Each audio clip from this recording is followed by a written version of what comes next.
I will tell you about some more, some recent work that is coming out very soon. If Jan finishes the computation, it will come out on like this week. I promise. This is for yesterday's talk. But, yeah, and basically, when part of it I will start, and you will see that this introductory part will be actually kind of similar to the lecture I gave on Monday. We'll give you a few more details. So, and then I will go on to describe what we actually mean by RMT2 and construct it properly, and then use this to learn something about other types of off-shell wormhole amplitudes in AdS3, and in particular concluding with basically a three-boundary version of Kotter-Jensen. But yeah, there's a little typo of the name of our provider. oh, Eric. Paramount. Okay, good. Well, one is right.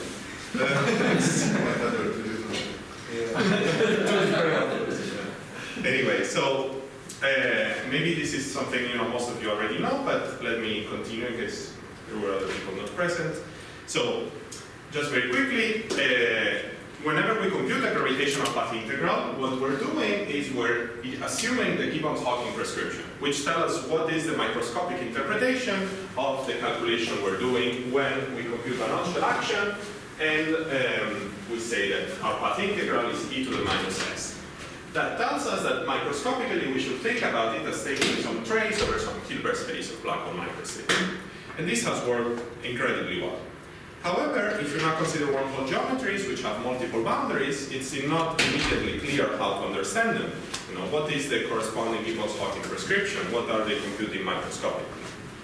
And of course, if you are trying to address this question in AdS-CFT, you kind of run into a puzzle immediately, the so-called factorization puzzle, which is that since the boundary conditions of the wormhole are two disconnected boundaries, then in principle they should contribute to a product of CFT quantities, and yet a wormhole does not factorize. Of course, we now have a way to understand these wormholes in JT gravity, and in that case, since JT gravity is dual to an ensemble of random matrices, the wormhole is actually given by taking an average over H, which is an ensemble of random matrices, here interpreted as the Hamiltonian. And obviously averages don't need to factorize, so there's no factorization puzzle at all. But maybe we're left with kind of an averaging puzzle, in the sense that, at least in dimensions greater than 2, we expect there to be holography between non-average theories. Or at least that's the point of view I will be taking. And so how do we interpret these wormholes without averaging? And since we've seen in JT gravity that these wormholes are related to random matrix statistics, how do we understand these random matrix statistics in higher dimensional CFTs? So can you just be clear on what exactly that language means? You expect holography between non-average theories? Yeah, I just mean like traditional holography. Like I'm trying to say that I still expect that there exists a duality between a single string theory, like type 2b string theory in AdS5 process 5, and a single CFT, meaning like n equals 4 superior meals for like fixed value of the coupling, fixed n, without having averaging over any. Couldn't it be that the bulk always behaves as if we're computing average quantities, even in those situations where the dualities that we understand are not really dualities, right? We only know how to use the bulk up to a point. It's not a complete theory, and the other thing is the completion. So for example, the fact that we can compute in the bulk and see that information is lost, and on the boundary we see that it's preserved, would be consistent with the bulk sort of averaging implicitly, right? Yeah, I think the point would be to say, then if it is true that you have this specific duality between string theory and CFT, then when you compute something in semi-classical gravity, and that does look like an average quantity, I guess how does that happen, even from the bulk perspective? How do you lose that UV information from the string theory? in a way that makes it look like an average, basically. Right. Well, there was never a UV complete description of string theory other than the CFD, for example, for Yeah, AdS. yeah. So I don't think that that's a well-defined question. From There's the nothing, CFD, there was nothing to lose, right? The only thing that was ever yeah, well defined is the well CFD. defined is the So, CFD. yeah. There seem to be, I think the question is really like, what are the circumstances in which you expect the bulk to, you know, to be self-averaging sometimes, or to not, Yeah. you know, to really match the CFD, because you not know that very precisely. So Yeah. But I guess- We'll be equivalent to that question. Isn't the question here, what are you averaging over in the CFD, right? Like you have a pool that computes some average quantity in the CFD, but you have a single theory. So I think that's what Yeah. Gabriele meant by saying non-average theories, meaning it's not an ensemble of Hamiltonians or couplings, it's a single theory. But then you have maybe some coarse graining and you're averaging over So I think that's going to be opposite question. Like, so I think it's amazing that we can ask the question, like, for a semi-classical bulk description, is there a boundary dual that's actually equivalent to that? And it seems like maybe there is, like in SYK or things like that, where you can make that fairly precise. And Phil and friends did that. That wasn't even supposed to happen at all. And I agree that if we want to ask that question, where we sort of start with the wrong theory and want the other wrong theory, we only know the answer in 2 dimensions. If we start with the bulk and want to go out to the boundary and give us something that's as bad as the bulk, then we have to average, and we don't know how to do that in more than 2 dimensions. Yeah, so I think the point is to try to understand how something that, as you say, we shouldn't even expect, maybe to match, in the sense that the CFT and semi-classical gravity, how can the CFT, an individual CFT, actually match the semi-classical gravity computation, which looks average, so it's not clear why it should even match a CFT. You need to do that if you want to obtain the page curve, for example. You need to understand why. Well, the reason we get the page curve is that seems to be a self-averaging quantity. Right? So you get to use gravitational path integral, you don't need the CFT. For example, if you instead want to recover the spectral form factor, the spectral form factor is not self-averaging. So, so I think the right way to frame this question is, at least from the CFT point of view, to understand the concept of random matrix universality of chaotic systems, meaning that a system is quantum chaotic if its Hamiltonian effectively behaves like a random matrix. So, in particular, the prediction is that the energy levels of an individual chaotic systems are statistically distributed according to random matrix theory. And on the right-hand side, this is the random matrix theory prediction. On the left-hand side is the spectral statistics of our reference system. Now, the way to probe this spectral statistics is through the following observable, very famously the spectral form factor, which is just a product of analytically continued partition functions. And the typical phenomenology for a chaotic system is this one. So you see there is indeed a self-averaging region, but at late enough times, then the noise becomes as large as the signal itself. And in particular, this is the first signature, this running around is the first signature of random matrix statistics. And the plateau is instead related to the underlying discreteness of the spectrum. And in gravity, it was shown that wormholes do contribute to the spectral form factor, and in particular, they reproduce the ramp, but in a smooth way. So they don't include all this red noise, but they manage to reproduce kind of the average part of the ramp. So if we try to see this through this lens of random matrix universality, could it be that just like how a CFT behaves effectively as a random matrix, could it also be that a wormhole is an emergent property of a CFT? So, now, I will, in this I will present, first I will introduce this framework of the CFT trace formula, which is a framework to understand random matrix universality in AdS3 gravity and 2D CFT. And this allows us to give a microscopic CFT interpretation of AdS3 wormhole, meaning it gives us a way to like precisely coarse grain CFT partition functions to obtain wormhole amplitudes. And secondly, I will discuss AdS3 RMT2 duality. So we will first see that for the specific case of the two-bounded wormhole in AdS3 pure gravity, this is exactly dual to some new concept that we introduced, which is RMT2. So RMT2 is a random matrix ensemble with the symmetries of a 2D CFT. You can think of it in various ways. So I like to think about it as just like how we use random matrix theory to benchmark whether a many-body quantum system is chaotic. I think of RMT2 as the analogous benchmark for 2D CFTs. And we will take this to make predictions for candidate offshore wormhole amplitudes with topology of a Riemann surface of genus G and then boundaries times S1 in 3D pure gravity. And in particular, one of our results will be that we will obtain a spectral form factor which is fully modular invariant and displays the features of random matrix universality, namely the ramp and the plateau. So, but first, let's review this CFT techniques. So the main technique I would use is modular invariance. The 2D CFT is a severely constrained object due to Fourier symmetry, but also due to modular invariance. And the latter is the statement that the partition function on a torus must be invariant under SL2Z transformations. Now, we would like to understand the chaotic part of the spectrum while respecting modular invariance. And one might say, okay, there's an obvious answer, especially if we have holographic CFTs in mind, we should just look at the black hole part of the spectrum. But this is actually not a modular invariance statement, because modular invariance relates light states to heavy states.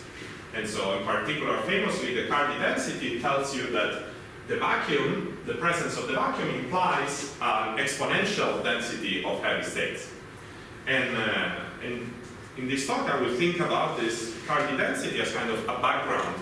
And what we would really like to study are the statistics of these microstates. So we would like to subtract it. And there is a way to do this, and while respecting modular invariance. In particular, we will concentrate on CFTs with only Virasoro symmetry, no extra currents, central charge C larger than 1. And in that case, we can take the partition function, which only counts primaries of the CFT, and decompose it into two modular invariant pieces. The first one, which I call Z hat light, is the modular completion of light states.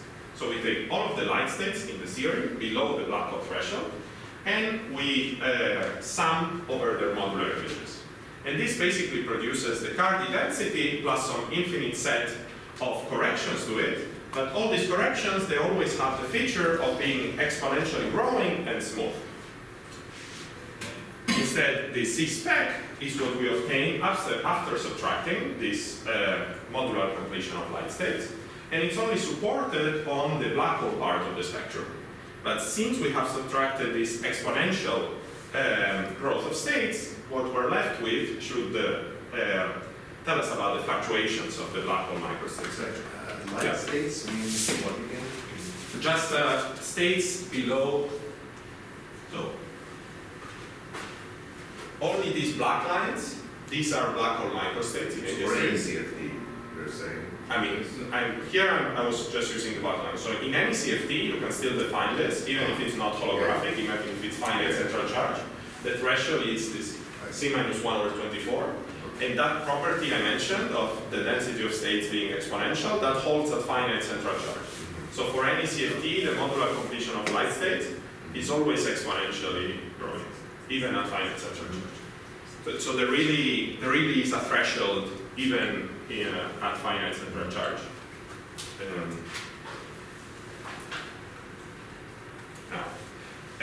One kind of more physical way to look at this decomposition is as follows. So here I'm taking the microcanonical ensemble, and so the density of states of the CFT at fixed spin J and twist T. So twist T, you should think of it as just energy above the black hole threshold, if you're not familiar with twist variables. And now I have the corresponding decomposition into the density of these light states plus the modular images and this rho spec. in principle, rho of t is the actual CFT density, which is a sum over delta functions. And now here, since we do have an exponentially large number of states, I've approximated it as some kind of wavy line.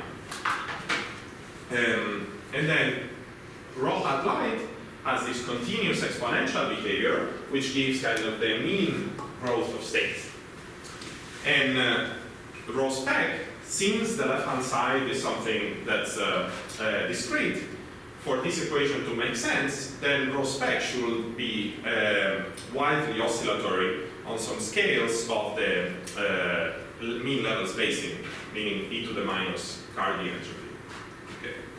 Now, this analogy, well, let's say, this is analogous to the composition of the density of states that people use for studying just simple 0 plus 1 dimensional quantum mechanical system, which is called the Kutzwiller transform. So in that case, you just think of, let's say, some particle moving on some potential or some moving on some manifold,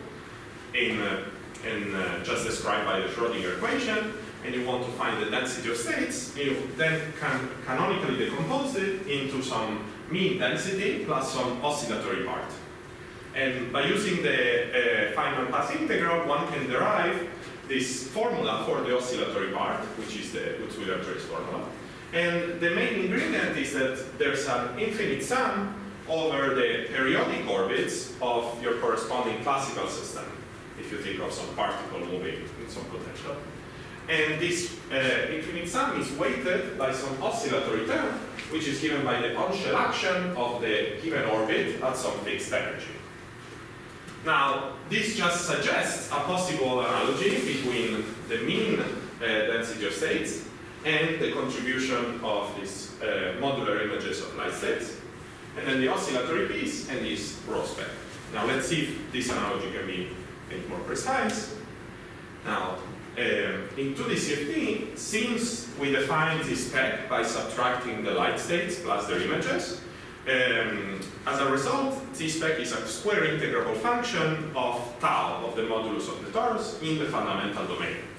And now, if you have a square integrable function, just like we do in quantum mechanics, you can decompose it into a complete basis of functions. And in this case, these complete bases are the eigenfunctions of the Laplacian.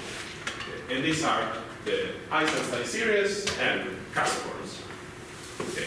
We don't really need much details about them, just suffice to say that this is a complete basis, and this decomposition is unique. And the CFT data is now encoded into the overlaps with the basis functions. So you can think of it as, instead of decomposing into conformal blocks, we're decomposing into modular blocks. Now, we can now make the analogy between the CFT trace formula and the Kutzwiller trace formula more precise.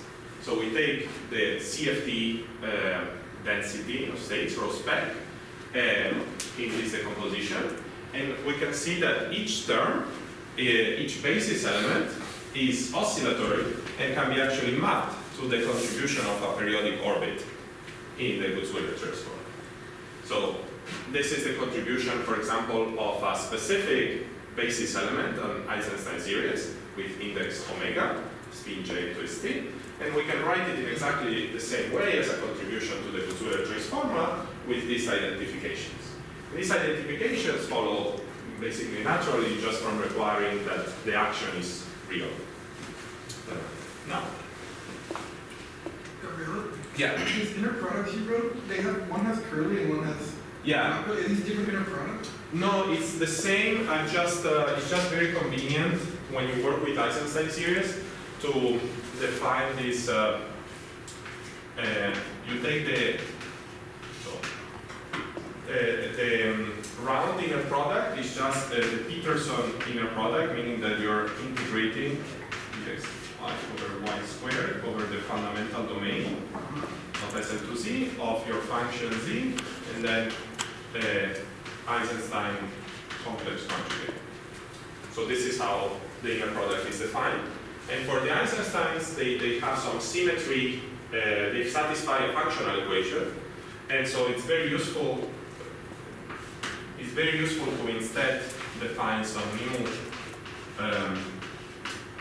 bracket overlaps, which are just the round ones divided by some specific function, the lambda of S. It's a known function, it's called completed Riemann zeta. It's just some like technical point that it makes some symmetry of this Eisenstein series manifest. Yeah.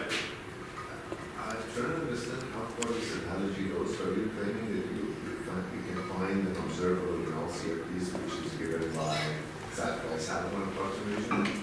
Because this periodic orbits are saddles, right? Yeah. So I mean, this of course applies. I guess I'm not saying that I can like compute this by some saddle point approximation in a given CFD, or at least I wouldn't know how to do that, like a priori without this decomposition. But like given a CFD, I can decompose it in this way by computing these overlaps. Here you can decompose, but then you're matching members of the. Yeah. So there is a part. So this matching. I'm just using the form of these basis elements, these Eisenstein series and Casper. So this is universal for any CFD, right? Because Yeah. But it has the. I guess you're drawing the analogy with it was there, which makes it seem like it's a one group exact sort of a saddle. Saddle with a one group exact.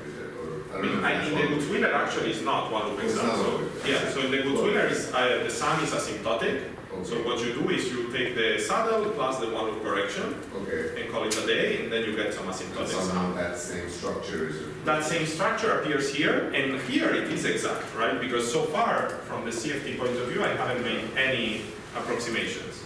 I just separated my full CFT partition function in these two pieces. So in a way, this is. I guess really the question is whether the S there really can be given an actual interpretation. It seems unlikely, right? Yeah, I don't know of like an actual CFD periodic orbit. That would be very interesting. It's something I'm kind of trying to learn more about. But you see that the more like we work with this, the more you find things that are that match with the periodic orbit interpretation.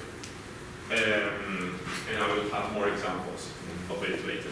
So for example, one thing that you can do, but maybe this might not be too much if you're not familiar with it, but in periodic orbit theory, there's a statement that you can prove, which is called the Anarios-Oreo sum rule. It's basically some statement about the density of periodic orbits, periodic system. And so in semi-classical limit of quantum mechanics, that's kind of like a statement that your system is chaotic. And what we find is that the condition for a CFD to be chaotic in terms of these overlaps is exactly the same as this Anarios-Oreo sum rule, for example. But yeah, I don't have like an actual periodic orbit, let's say. Yeah. Anyway, now if we follow this analogy, we can see a path towards establishing random matrix universality to the CFD. So we take the microcanonical spectral form factor, a fixed energy E, and what people did in quantum mechanics was they considered the product of two of these oscillatory contributions, and then you perform some coarse graining over some microcanonical window to smooth these oscillations and only obtain some the constructive interference between them. And Berry back in '85 showed that if you now substitute the Kutzwiller trace formula there, you get a double sum over periodic orbits. And in the semi-classical limit, he showed that the leading term comes from the diagonal, from considering identical periodic orbits. And this reproduces the linear ramp in the spectral form factor. Now, why should we be interested in Berry's diagonal approximation as high-energy theorists? So I think it's interesting because it extracts random matrix statistics from these oscillations in the density of states without the need a priori for some ensemble averaging.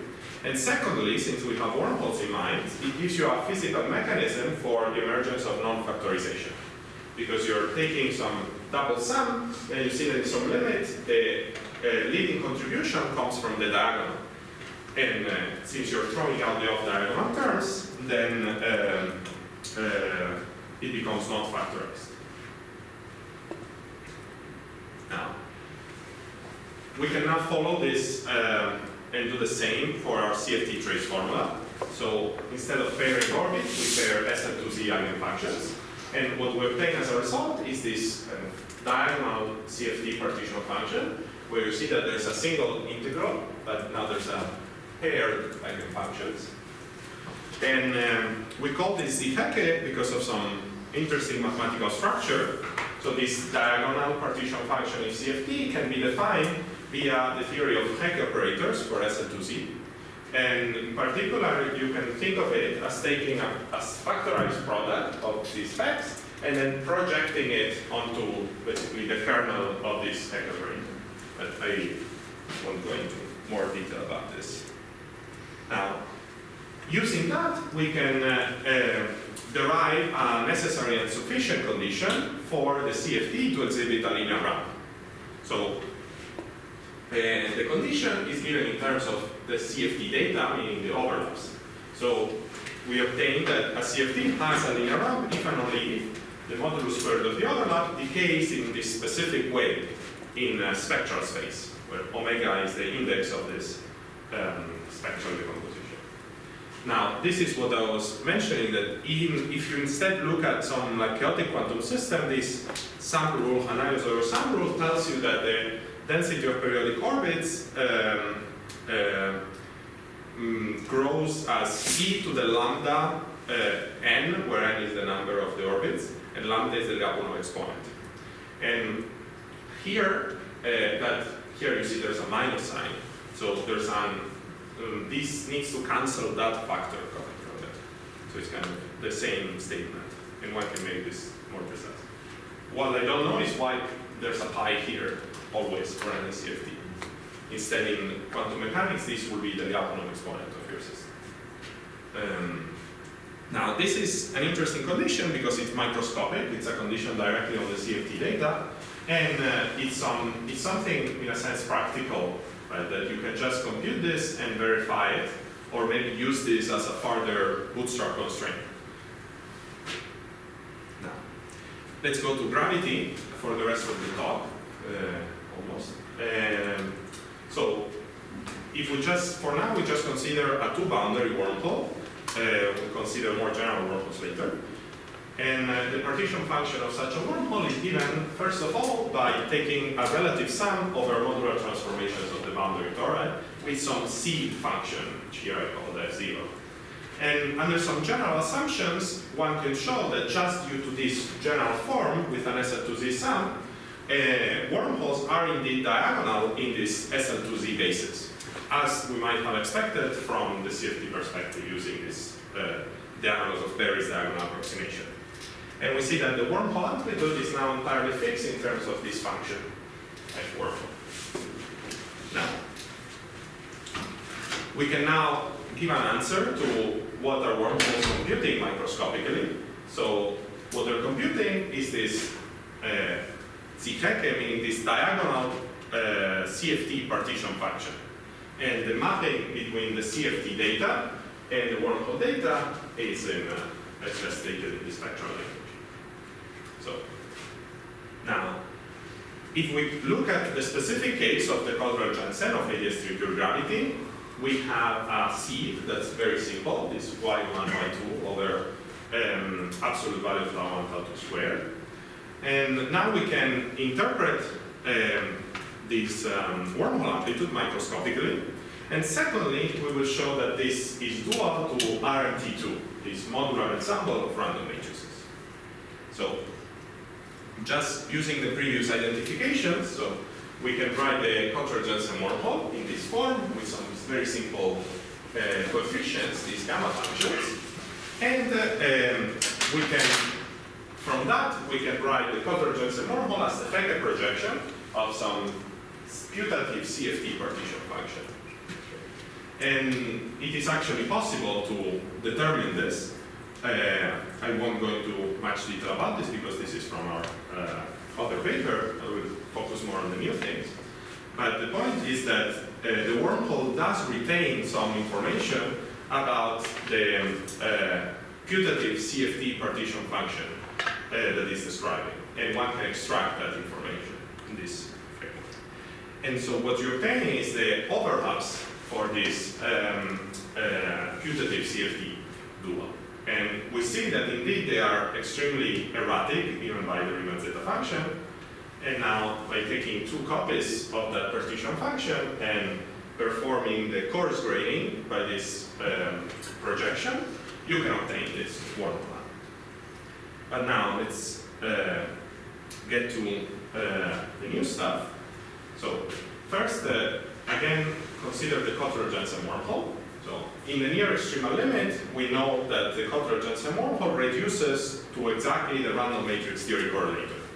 And what we've shown with this formalism is that actually the overlaps and consequently the full wormhole amplitude is fixed by this near extremal random matrix behavior.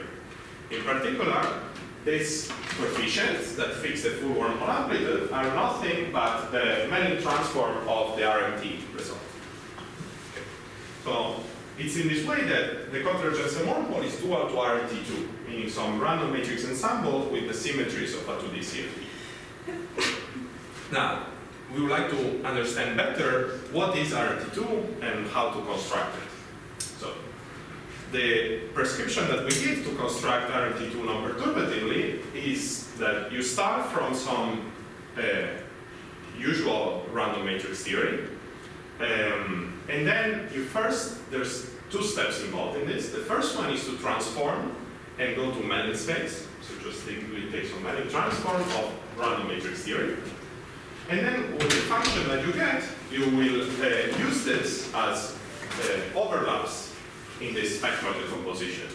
So now we have a construction of some n-boundary correlator, which is fully modular invariant, and is fixed by the original random matrix theory. Now, why is this the correct thing to do? So we can see already some properties of this RMT2. So first, it is possible to choose any random matrix theory with any choice of spectral curve and uplift it to a modular invariant object. Secondly, if this 2-step prescription was a bit unclear, you can actually write it as an actual matrix integral, meaning these RMT2 modular invariant partition functions can be written as just these brackets denote matrix integral over H of this different observable, which instead of being just trace of e to the minus beta H, it's some modular invariant version of that. So you can just think of it as a usual matrix integral instead, where you're instead computing some modular invariant observable, if you prefer to.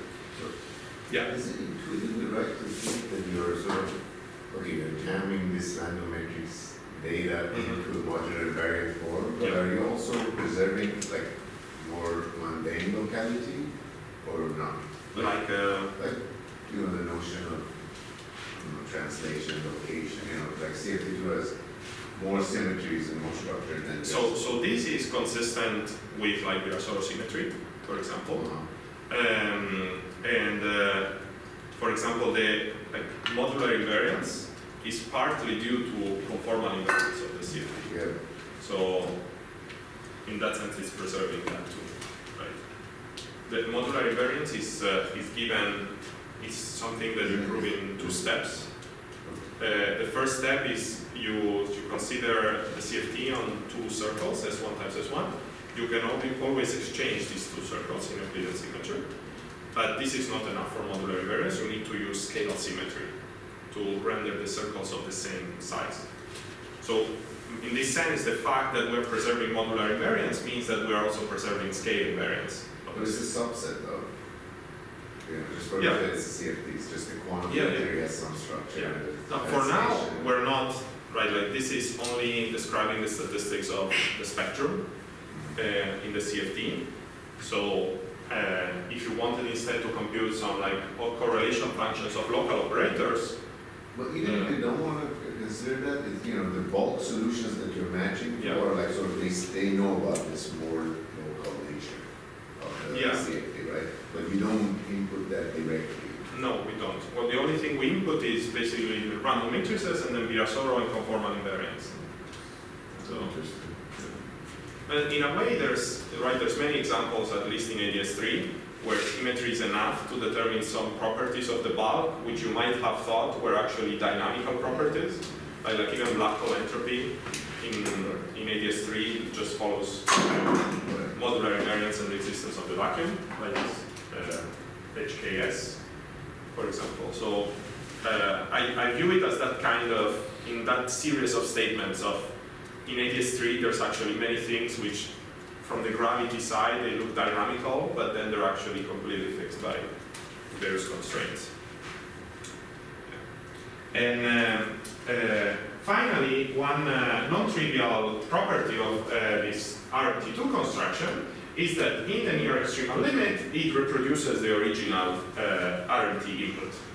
And this is not trivial because you could have chosen to perform other types of modular completions. There's infinitely many ways to take a function and make it modular invariant, but many of those will not preserve your original input in a given limit. And of course, this also is motivated from the trace formula interpretation of this AdS3. And to prove this is also important that the input is indeed what is indeed random matrix theory. So if you perform the same construction, but the input is some other function, it might not satisfy this.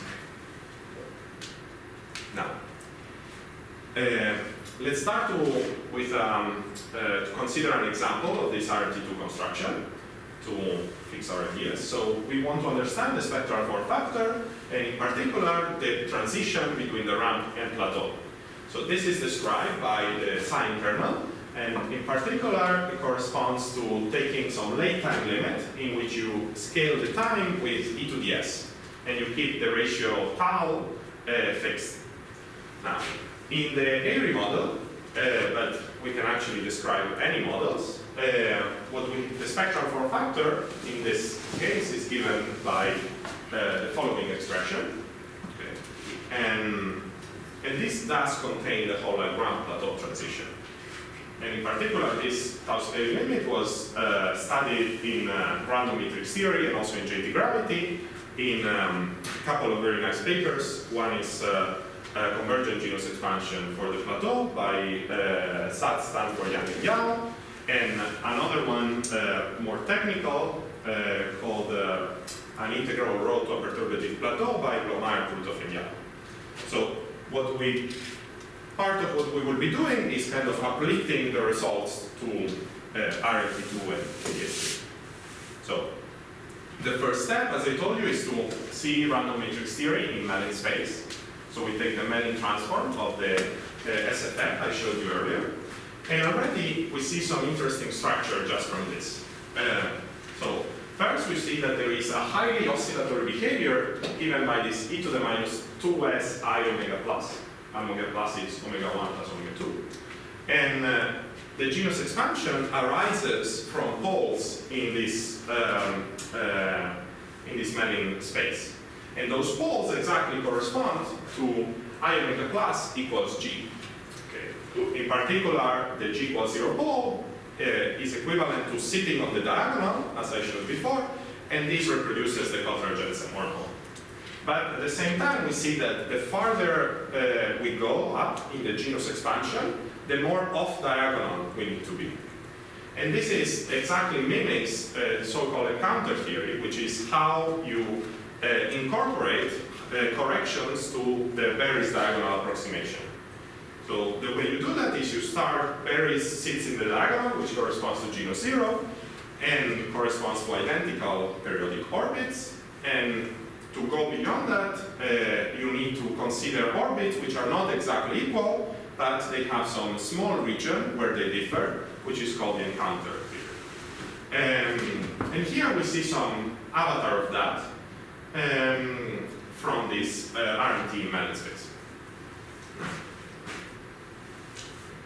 Now, using those overlaps, we can compute the modular invariant spectral form factor, and we see that this is given. I've taken out this first term, C02, which is the Cotler-Jensen wormhole, And the new terms are given by basically some polynomial in Eisenstein series.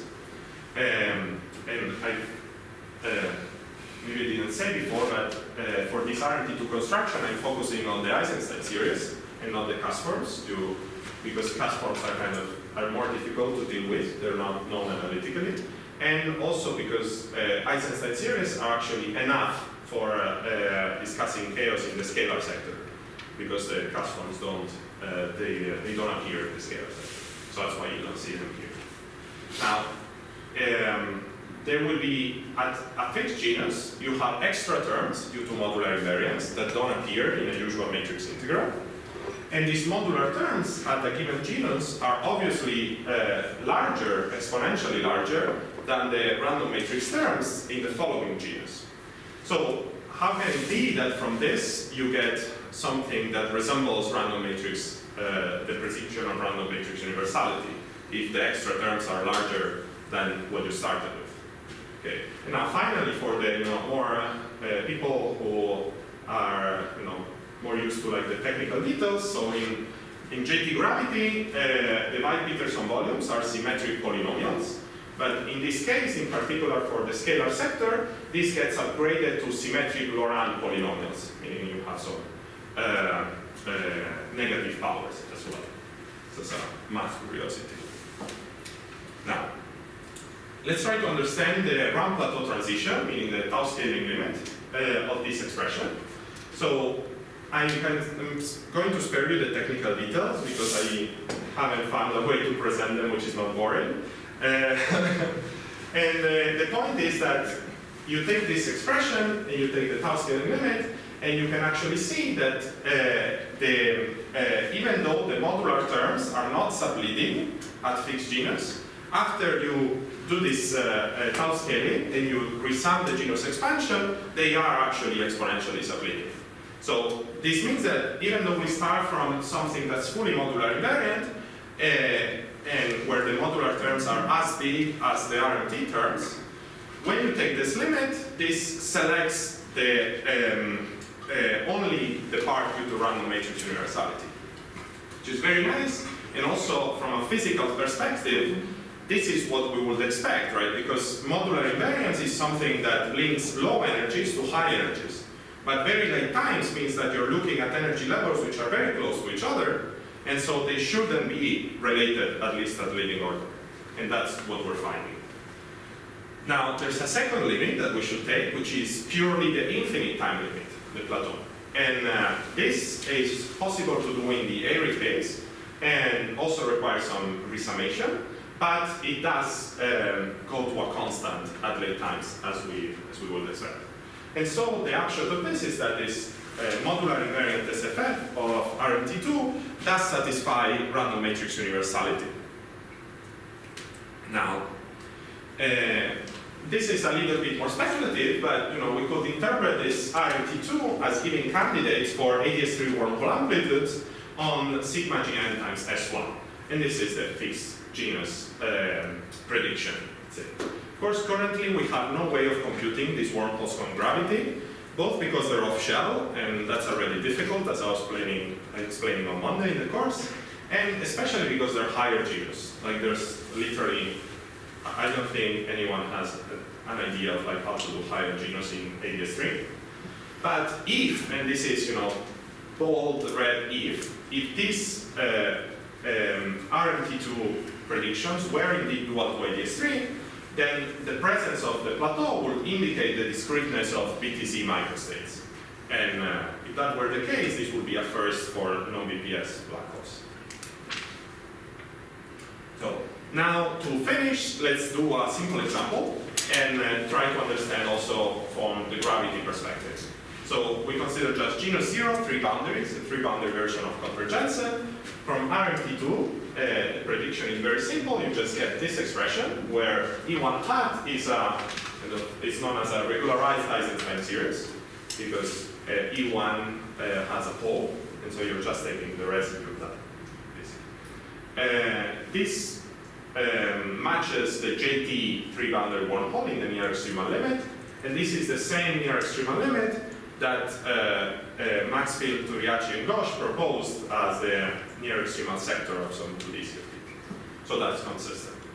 And we would like to view this as a candidate for a 3-boundary off-shell wormhole. So can we actually match this to a gravitational CJ-type computation? So first, before I would propose a gravity computation, which does match RMT2. But to do that, let's first review the 2-boundary computation. So we see that there's this SL2C sum over some C, which I call G02. And now this C is given by this expression. So let's unpack what are the ingredients. Okay. So we see that up to this factor here, this is holomorphically factorized. And this is, I won't go into too much detail, but that holomorphic factorization is very natural when you consider on-shell geometries in 3D gravity. And so from this perspective, just for the people who are there on Monday, from this perspective, this constrained instanton method is just telling you that you fix some moduli of the wormholes, then it becomes on-shell. Once it's on-shell, it's holomorphically factorized. That's kind of the logic. But don't worry about it.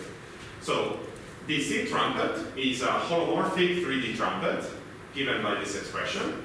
It's nothing new, actually. If you just take tau equals I beta, it's just the JT trumpet. But it can also be obtained by considering this Alex-Hepshad-Tashvili theory of boundary gravitons in AdS3, which is like the 3D version of the Schwarzer.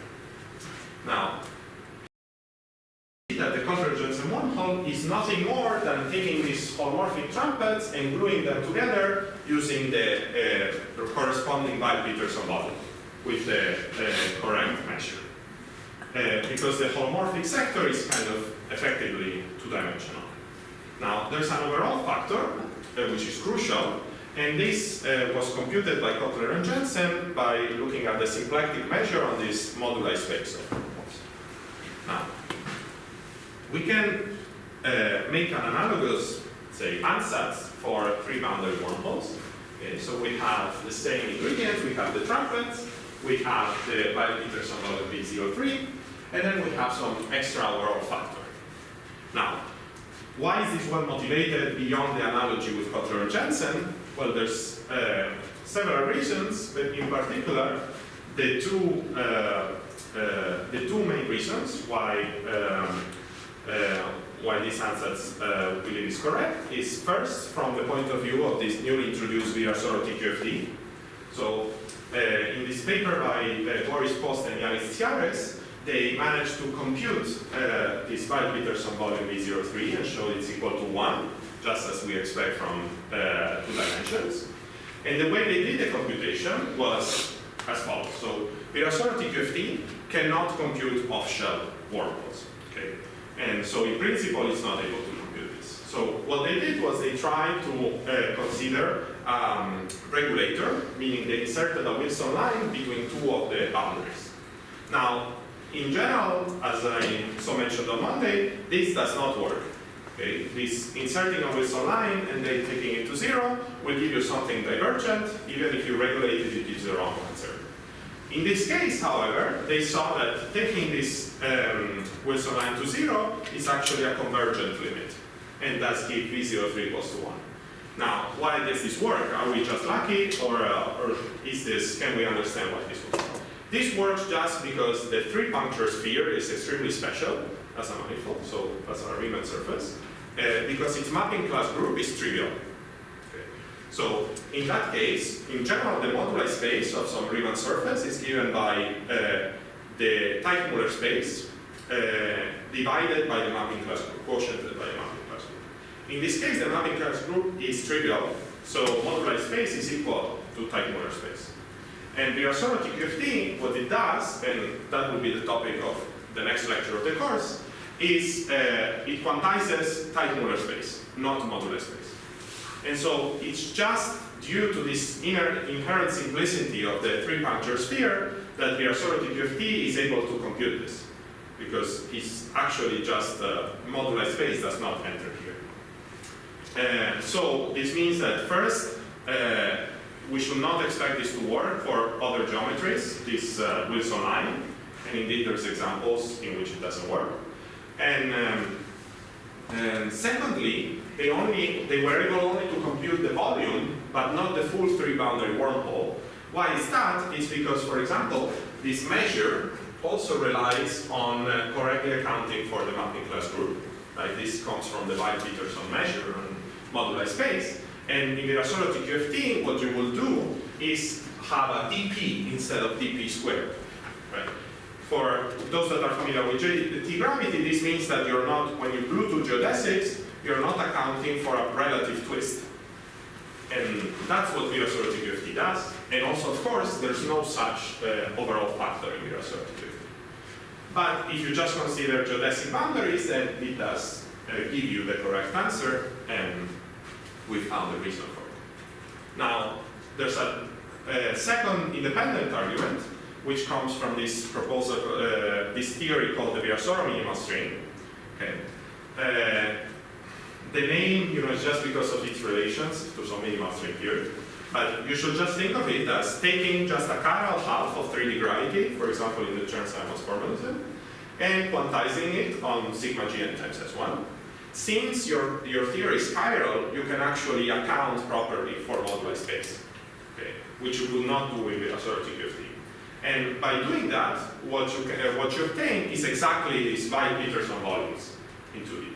And so you can think of this holomorphically factorized piece of the ansatz as just quantizing separately two chiral halves of 3D gravity and then multiplying them together.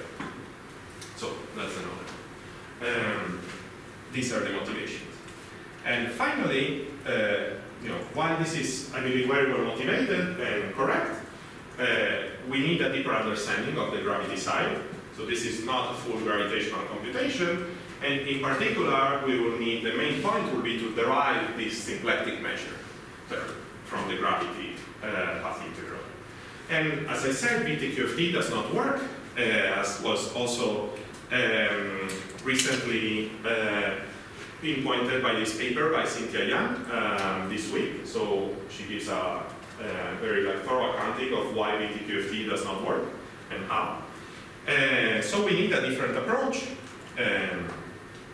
Basically. So, and the upshot of this RMT2 is that it actually does match this gravity ansatz, giving us, I would say, further confidence in that this is the correct three-boundary wormhole.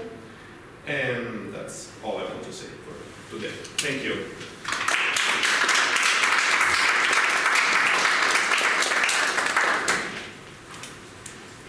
Yeah. So you have this way of getting the partition function for RMT2 given some random matrix theory somewhere in the middle of the talk.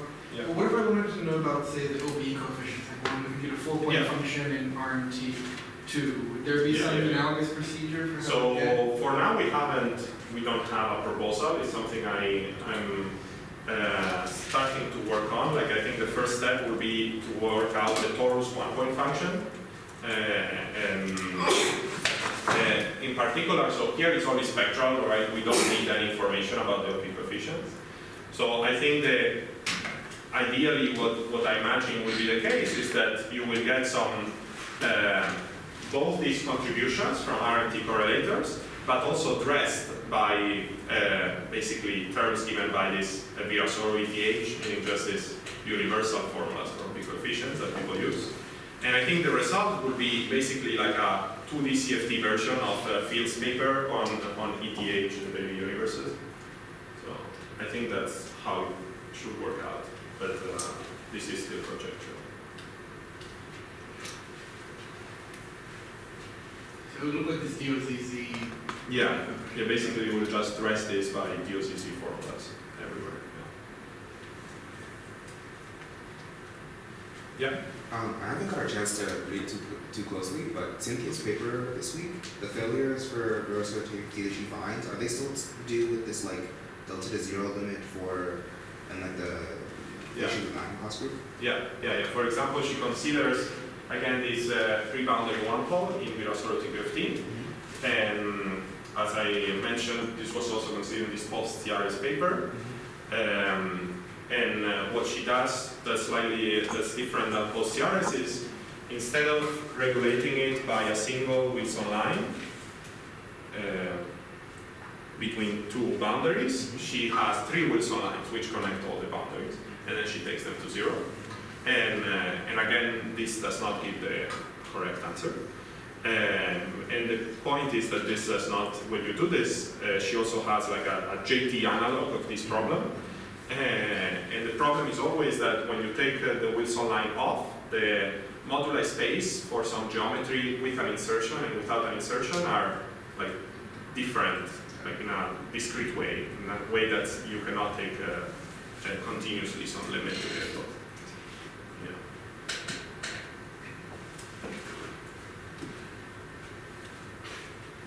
Is it possible to do this computation with a nursery and Australia and arrive at a form that looks like your answers? Yeah. So if you take the Nursery minimal string, what you will get is just a holomorphic part of this, because BMX is like holomorphic, so you take 2 of them, and then you get this part. Now, what you don't get is this factor. But you can think of these as literally like VMS mod squared. Is there a reason why we don't do that factor? I think this factor is really, this spoils holomorphic factorization. So this factor is really due to the fact that you have a non-chiral theory and that you're off shell. So it just happens that when you're on shell, even though you're in the non-chiral, like full 3D gravity, the results actually holomorphically factorizes. But in general, it does not. So I really think that the kind of like the crucial thing to understand is how to compute these factors in general.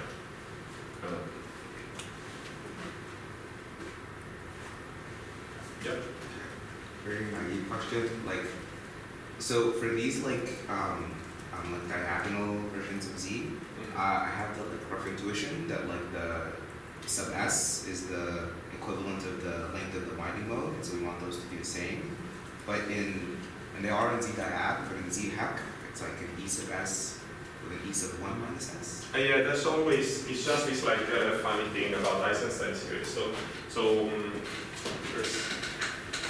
maybe you know how the Riemann zeta function satisfies this functional equation that relates one side of the critical strip to the other side of the critical strip. The Eisenstein series satisfies basically the same equation. And so it's that the ES times this function lambda of S is equal to E1 minus S lambda 1 minus S. Okay. And this lambda is just equal to pi to the minus S gamma of S and then Riemann zeta of 2S. Okay. And so it's just easier to define some kind of new completed Eisenstein ES star, which includes this factor, and that is symmetric now under S goes to 1 minus S. And so if you didn't do that, then you will just get, instead of just these gammas, you will get also some factor of lambda of S. Right, but that lambda of S is kinematic, right? It just depends on the Eisenstein. It's not part of the